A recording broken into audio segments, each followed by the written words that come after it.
Hello everyone, this is Work 6. Today we are going to talk about the linear system applied in greenhouse gas emission.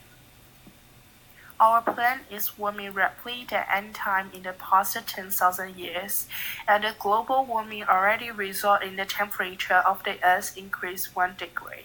The problem of excessive greenhouse gas emission leads to the global temperature enhance. According to the information we have been researched, the volume of the greenhouse gas emission in 1990 is 22.4 billion tons, in 2013 it's 35.8 billion tons, and in 2018 it's 37.8 billion tons. Then we will talk about the explanation of the linear model applied in greenhouse gas emission. Hi everyone, I'm Yi Ting Song and I'm going to talk about the linear system model. Since many problems require the solution of more than one equation at once, we refer to these as systems of equations. And by linear, we mean that any variable occurs to the power of one only. There are three circumstances of number of solutions in linear system. First one is a unique answer when the two lines have only one intersection. Second, there's no answer since the two lines are parallel.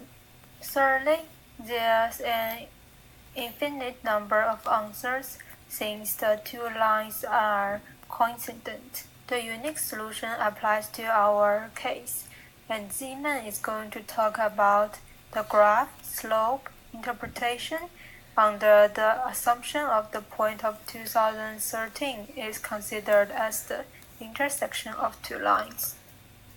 Hi, I'm Zima.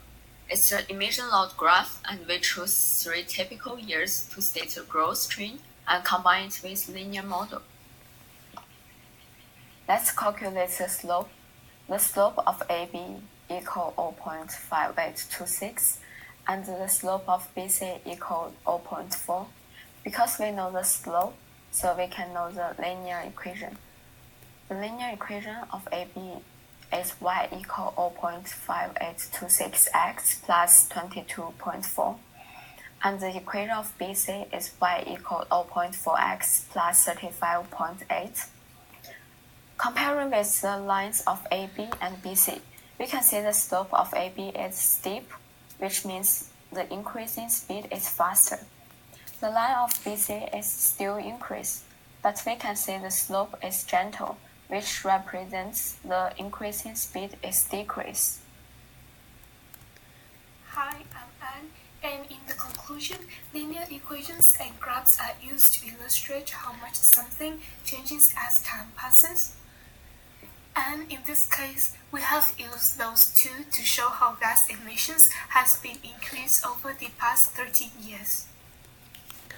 We realize that linear equation is very useful in this case because the graph shows a slope which gets steeper and steeper, and based on that we can see clearly how gas emission increases as time passes, and it is a serious issue to our environment.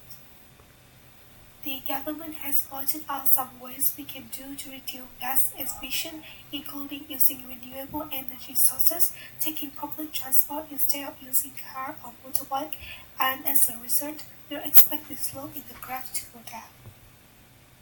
Here are our references and thank you for watching.